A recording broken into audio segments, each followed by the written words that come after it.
There we go. We don't need to hear what we're saying. In fact, it's probably a better podcast if you don't. It's just that Max Ruffling Headroom shit. All right. How do you do? We're about to unfold the story of The Son of Frankenstein. This one is probably just as bad as his father. Good morning, son. Well, hello. My son, you have inherited the fortune of the Frankensteins. I trust you will not inherit their fate. By heaven, I think you're a worse fiend than your father. What are you going to do about it? There's a monster afoot and you know it. Well, we've warned you. You've been warned. Welcome back to Frankenstein Minute, the podcast that dissects the Universal Frankenstein film series minute by minute. I am Tom Lang. And I am Bill Evenson, and you've joined us for minute 92 of Son of Frankenstein from 1939. Mm-hmm. It's the one where Boris Karloff as Frankenstein finds his best friend Igor laying on the ground. Yep. You remember that film? I remember that one, yeah. And that's what happens in this It's a minute. rather poignant moment. Yes, very poignant. And we get a good look at the top of his head. That's the first note I have here. Yeah. His hair has grown in perfectly since birth. Oh, it's gorgeous. the Beatles would be proud of this Beatles would be proud of this hairstyle. Yeah. Yes, I'm jealous of the hair he has in this film. Mm-hmm. Yeah, it looks great. That or, Anton Chigurh in No Country for Old Men. Okay, let me see if I can... he's right over Mo in the Three Stooges. Yeah. I have more Three Stooges comments later in this episode. So stay tuned. Stay tuned later this minute. Okay, interesting. I'm trying to figure out now. Then I guess you don't have that note, so we'll have to wait. Okay. We'll have to see.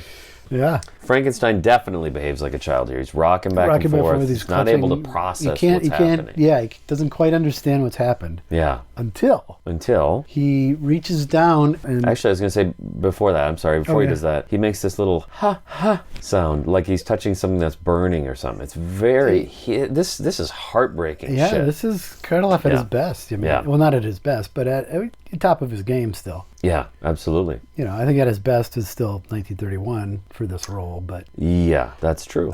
Although, I don't know, he does some pretty amazing stuff in Bride, so... Yeah, that's true, too. He's fucking Boris Karloff. Yeah, that's he all doesn't I had to fuck say. this up. No, yeah, I mean, he's asked to do less in this film, but now we're at the point where he's asked to do a lot, and he delivers... Completely. Yes. Yeah. So he reaches down and touches Igor's stomach, I assume. It's kind of hard to see. Yeah. And senses something is wrong, lifts his hand up, and I think he's just now discovered there's blood. Yes. The penny drops, and I think he realizes what has happened. Yeah, he understands blood. Yeah. I'm not sure why, because he seems to strangle people a lot. He hung Fritz. Yeah. He drowned Maria. He throttled Waldman.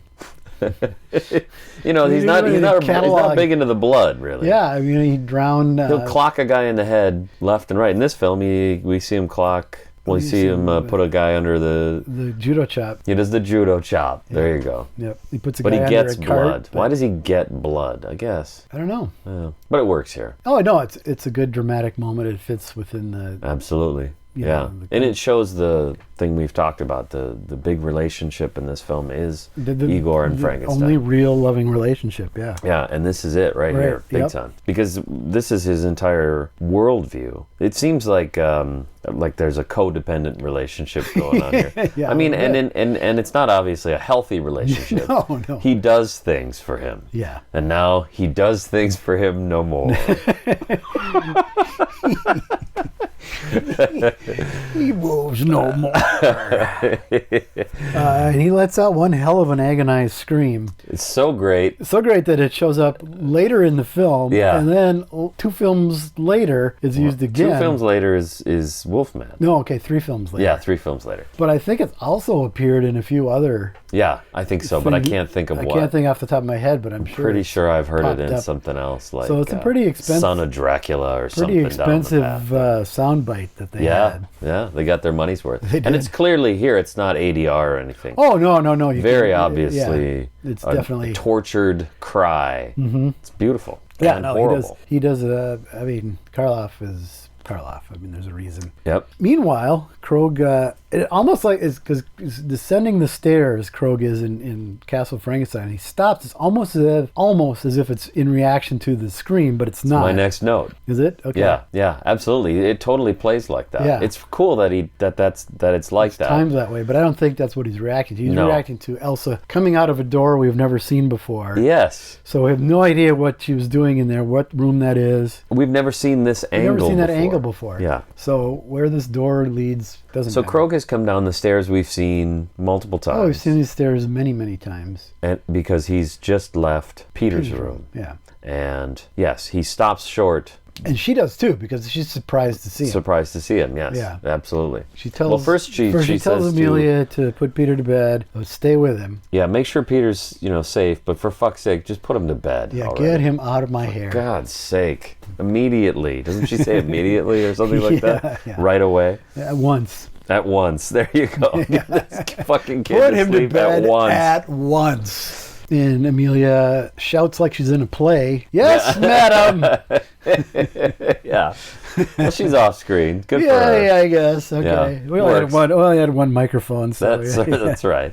She closes the door, turns with a start as she sees Krog, and then crosses to him. Yes. She's more terrified every minute. Why is she getting more terrified by the minute? Because Didn't her she just husband's go to going off the rails. That But has something to do with it. I'm sure it There's does. villagers That's a good amassing answer. outside the gate. That's that has to have another something. good answer. Okay, but I mean, And the cop has been there all day long. right. So So something's wrong. I guess so. I guess mean, I those wouldn't have three- expected. I suppose I guess it's like nothing because nothing's changed for her in the last few minutes. No. But even having what you just described hanging over her head is probably enough for her to get more and more terrified that's a by lot. the minute. Yeah, that is kind of a lot to deal with. Hutchinson, by the way, is taking little insignificant moments like this and really knocking them out of the Another park. pro, absolutely. Yeah. Madam, I personally guarantee to get you and your son out of here in the morning, but not your husband. Yeah. Well, now, okay, sure. That's absolutely I have that too. But is this a failing on Krog's part to have any imagination about the fact that a woman could be involved, be wrapped up in all this? Why is Elsa considered to be innocent? That's a good point. It's not any kind of way to run a criminal investigation. It's not in her blood. She's not a... Didn't we speculate that she killed Benson? No, it was Amelia that killed Benson. See, this guy's got no imagination. Yeah, no, I Came up on Dateline just again the other night. The guy Keith Morrison. You ever seen Dateline? Yeah. And Keith Morrison is the greatest wrinkles on television. He's just the most wrinkled man. Yeah. And he asks this cop. He's like, yeah, some have said that you might have that sometimes police in an investigation like this have tunnel vision. I'm almost doing an impression of Keith Morrison, but it's not working. But he says it to this cop. He's like, "Oh yeah, no, that's a hard question for a police officer because in this case, I think Krog does. It doesn't hurt that he's more or less right. Yeah. But we'll have more to say about that in the coming weeks. Right, but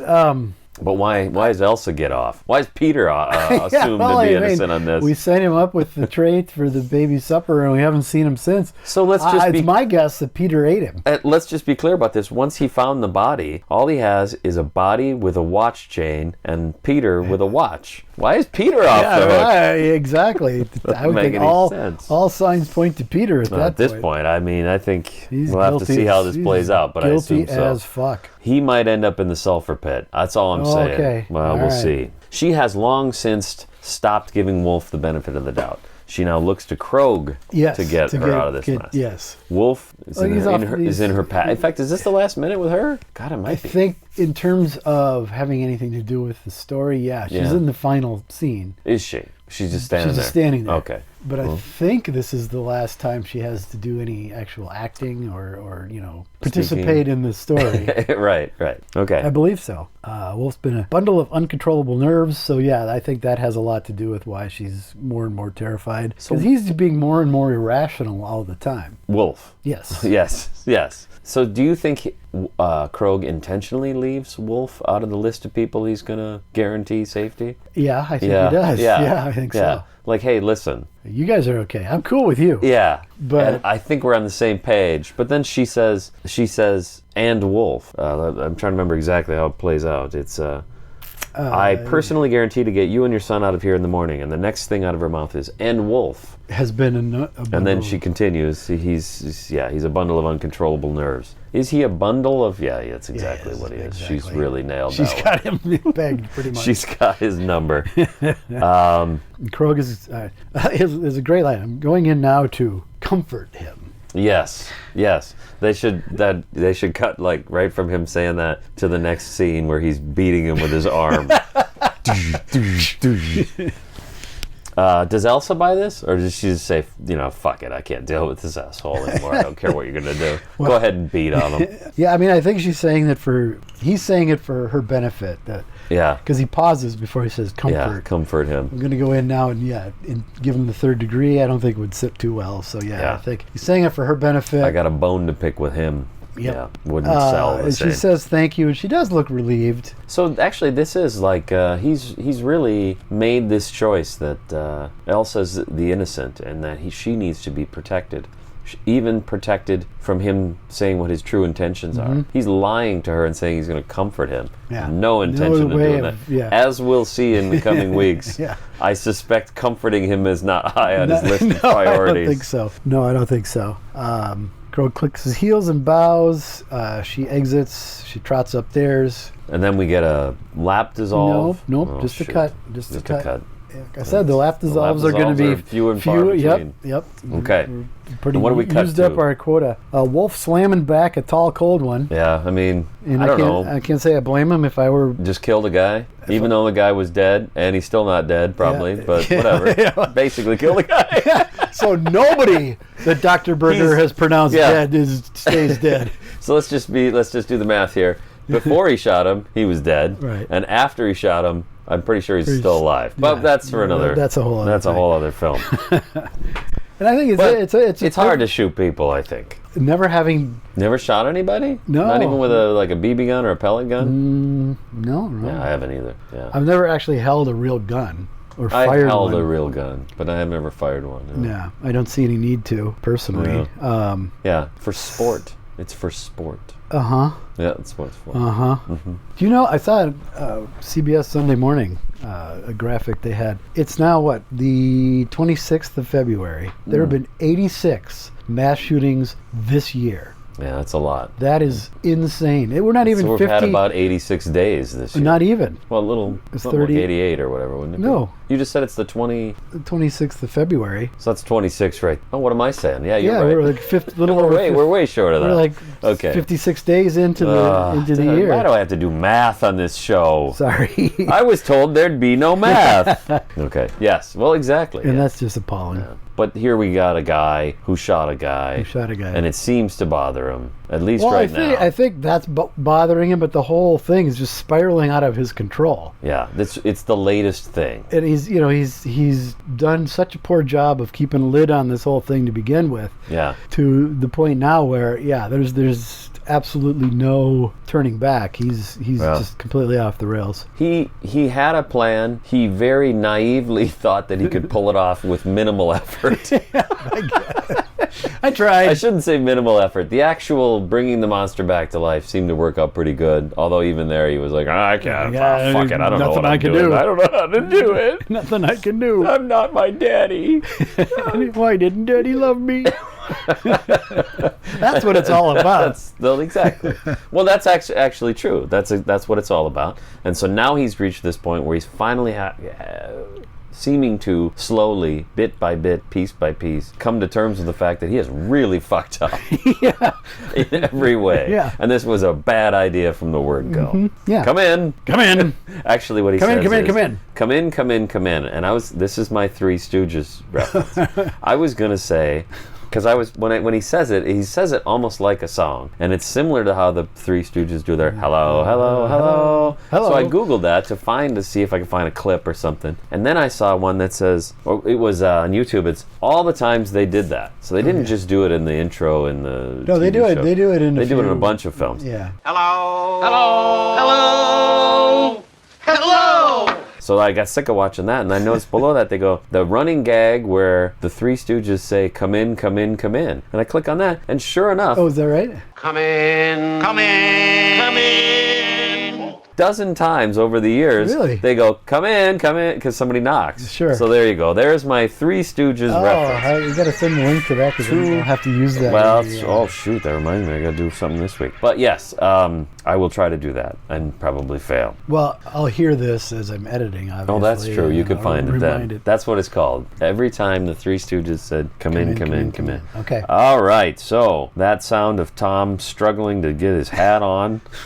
Oh, Christ's sake! Why don't you just give it a rest already? I tell you, after going through all this, my sympathy goes out to Krog for sure. Yeah, I suppose. Having to do it. Yeah. You'd be surprised. I mean, I'm left-handed, so of course this is my left shoulder, so I can't do anything. Yeah. Brushing my teeth. Okay. I feel like I've had a stroke trying to brush my teeth with my right hand. Interesting. Putting on deodorant is an adventure. Oh boy. Yeah. Well, and listen, I appreciate it though. Well, Yeah. In these close quarters. Close quarters, lest I offend. All right. Can only mean one thing. That's true. It's time for Got Any More Questions, Wise Ass? Got any more questions, wise ass? Brought to you by Patreon. Patreon.com/Frankenstein Minute gives you all of your Frankenstein Minute needs, from bonus episodes to the episodes coming out a day early. For just $2 a month, you can feel good about yourself and be considered a friend of Frankenstein Minute. You borrowed a page from Vincent Hanan. They do. They're better at that. They're better at this whole thing than we are. So. Well, that's not saying a lot, but yes, it's true. It's very much true. In fact, I listened to a couple of other kaiju podcasts before that. I listened to a few, yeah. In preparation, I actually just did a quick search for Frankenstein Conquers the World. The episode we're on is almost unquestionably the best one, because there are so many junkie podcasts out there. We're not in the lower tier. Okay. That's all I'm going to say. All right. I'm not saying we're top tier like Camp Kaiju, but we're not in the lowest tier. Okay. All right. That's good to know. In response to something, I never know what these are in response to. Chuck WPG commented, like Donald Sutherland says in Kelly's Heroes, knock it off with those negative waves. You've been warned, man. Is that do you know this reference? Yeah. Oh, yeah. Okay. You've seen Kelly's Heroes. Have you? Not in no? 30 years. Oh, Donald Sutherland is this completely anachronistic hippie in World War II. Oh, maybe I've never seen it then. That doesn't sound familiar at all. Oh, he's great. He's hilarious. Okay, he's completely out of time. Okay. In a World War II film, but he's great. I mean, he's Donald Sutherland. So yeah, you can't lose. Again with the negative waves, Moriarty. He calls him Moriarty. Well, that's Gavin McLeod is like his... Gavin McLeod. I've no way I've seen this movie. Is it good? It's great. I love it. I'm not a big war film fan, but I love it. That one's a good... The exception? That's a good one? Yep. Okay. Miss Clint Eastwood, you got Telly Savalas. Carol O'Connor is like a General Patton-ish kind of character. He's great. Wow. Yeah. It's the film on which John Landis was an extra in Yugoslavia and was talking to some locals, and it planted the seed for American Werewolf in London. Oh, that's a nice thing to give to the world. Mm-hmm. Okay. Well, thanks, Chuck. I don't know what's in reference to. I think it's just me probably. Probably you. Being negative. Hey, wait till we get to the next film. Now you want to talk about negative waves. I probably have more positive to say about that than you do, but... That's probably true. I'll also say it's a shorter film, so it moves a little quicker. I think... A lot less, time to dwell bitch about them going up and down the stairs all the time. Yeah, it's a lot leaner. It's a lot leaner. Yeah. And it's a Frankenstein film. It's our goodbye to Frankenstein. It's really the last Frankenstein film in the series. So it'll be nice to get a year under our belt of Frankenstein before we become a Wolfman podcast. Yeah. Okay. Jed Gould commented on our YouTube video from season 2. Oh my. Like having dinner with Ernest Thesiger was what it's called. Okay. Here's his comment. What happens if you guys stick to a point? Okay, so Jed's an ass. Wow. But no, it's a good point. Good point. I guess we'd have to see. It would have to happen for us to know how to answer this. And in 239 episodes, it hasn't. It hasn't happened yet. So I guess we'll your see. guess is as good as ours. Perfect. All right, follow us on Instagram.